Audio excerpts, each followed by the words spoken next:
how much will your team selection for Fleetwood be dictated to by fatigue after the weekend? Yeah, we'll have, obviously we've looked at the team for the last couple of days. We've recovered and making sure we get all the protocols right, and we've got to pick a team that's fresh. So there'll be changes to the team for sure, because it's an important game for us. We have to, approach this game like we do any other game. Make sure we get the details right, and it's another tough game for us. So yeah, that's important for us. In terms of actual injuries, are there any new ones post Kettering? No, which is pleasing, because obviously we've come off the back of playing 120 odd minutes on a really heavy pitch, but was pleased that the boys have come through it unscathed. And the last couple of days, really, particularly for the lads, has played the whole game there. It's just about getting them back, getting their legs back, getting their minds back ready for Wednesday night.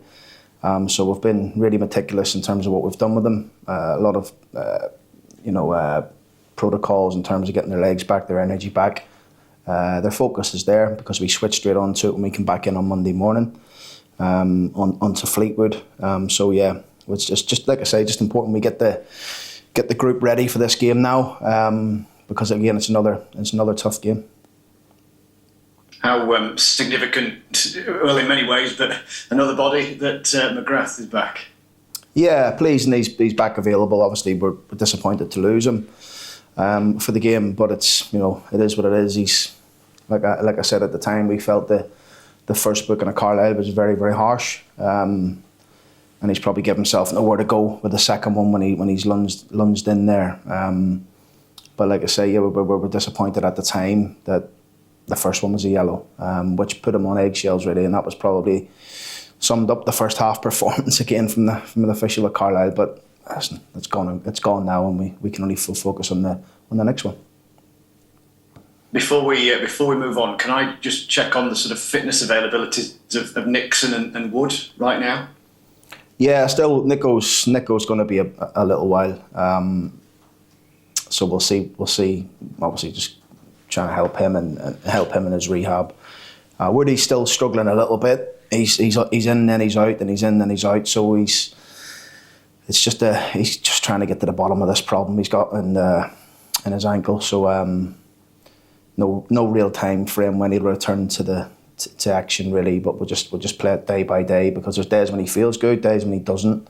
It's frustrating for him, because I know it's really frustrating when you've played football your whole career, and Woody was one that never really injured, and since he's been here, he missed near enough the first half of last season, after about the first 4 or 5 games, and now he's sort of starting to miss the first half of this season. So he's frustrated, but I've no doubt, given the character he is, he'll be ready for, when he gets back and ready to help us.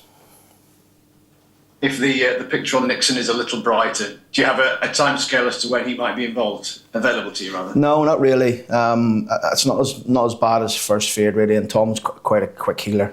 So I don't really want to put a time scale on it, because sometimes it'd be quicker, sometimes it's probably longer. We just don't know, and I don't want to give anyone any false hope, if that makes sense. So we'll just see how we go.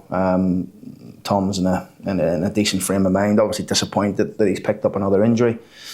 Again, he's another lad who has picked up little knocks and niggles, which has been frustrating, because when we had him at Hull, he was always fit, ready, robust, trained every single day. So it's frustrating for players when they get injured, but we've got good staff here to get around them. Going back to, red cards loosely, you've had 4 this season. As a sweeping statement across this part of the world, everybody's had a bit of something with regards to suspensions, whether that's 5 yellows, and it just seems a bit more this season. So the kind of the sweeping question is refereeing getting a bit stricter, do you think? It's a good question. A tough one to answer. I think I can only speak really about the red cards we have had, and 3 of them have been very harsh. Like if I think back, I can't remember the 4th one. So there's Harry Clifton, Tom Anderson, and Jane McGrath. Who else was there? Slipped my mind now. Yes, mine too. Yeah, but if I think about them, anyway, you've had 4. Yeah, if I think about Harry Clifton's sending off at MK Dons, it's very harsh. If I think of Tom Anderson's against Chesterfield again, the head of referees was telling me to appeal it because it looks soft, and obviously the reaction afterwards that's right with Tom to get him a further suspension.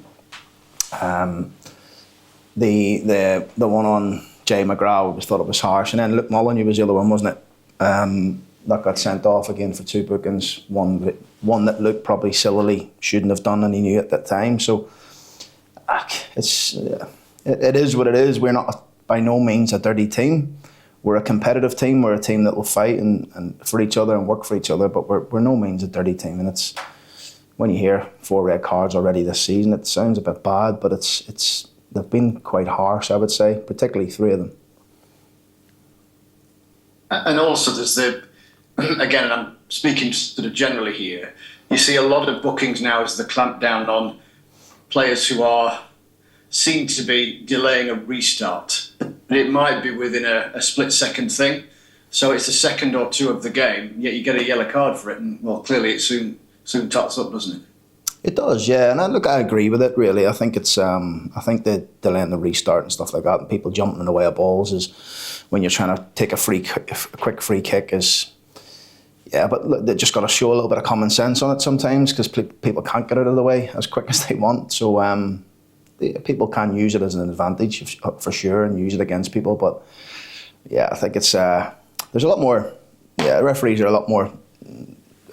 What's the word? A little bit more stricter, I'd say, in terms of the rules. But it's the same for everyone, so we can't really complain. Interestingly, after the match the other day, you were talking about the need to be essentially more proactive at the start of the games. How and why can you set about doing that? We just got to keep working and keep demanding of the group in a good way, really, and we will, because that's what we're about as a staff, and we got to make sure that I think we've started games quite well, but we haven't quite got the goal when we've played well in the first halves. But maybe I was a little bit frustrated after the game speaking. We weren't really too sure. The pitch was probably worse than what I thought it was going to be. But we didn't start the game well enough. We gave them a foothold in the game. We like I said after the game, we didn't want to set any fires or start fires early in the game, and we done that for the first 10, 15 minutes, which sometimes it's hard to wrestle back the initiative really when you're at a non-league ground and their fans are behind them. It's tight. The pitch is not great. They're a quite direct team, so they were going long and getting around second ball. So it was for us. It was disappointing sort of way 45 minutes for us, even though we had probably the better chances in that 45 minutes. But it was a credit, like I say, to Kettering because they sensed that they sensed that we didn't start well and they pushed and they got the goal from it.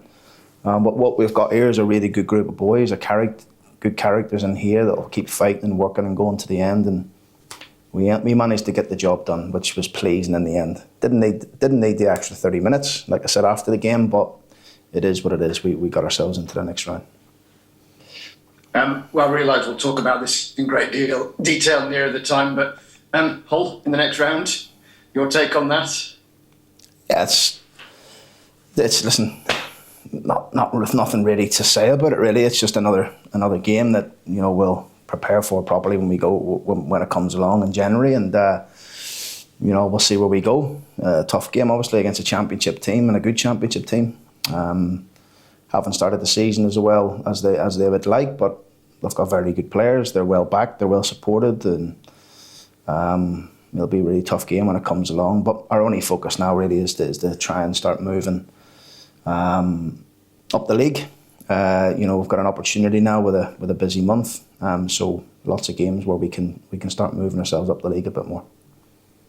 And how much is that? And I say it's going to sound like I'm saying it's like it's a bad thing. After 3 straight draws, as terrible as all that sounds, is it that you sort of put your foot down again and push on?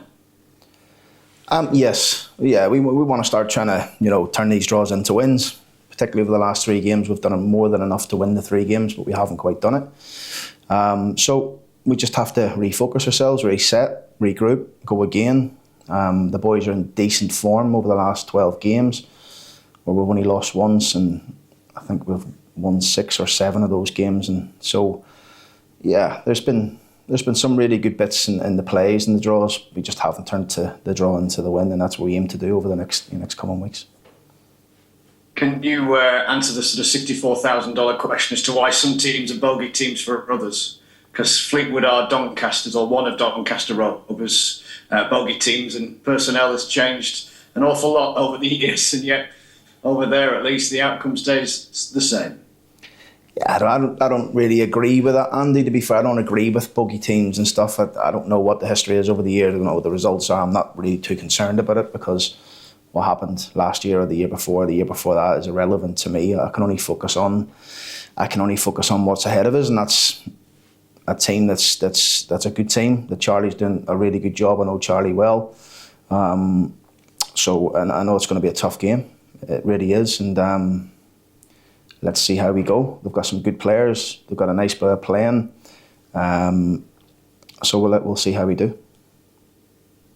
It might be something really obvious, but the link with Charlie Adam, where did that come about? I've just known him. Charlie obviously played for Rangers back in the day. He knows my brother quite well because he was at Rangers when he was young.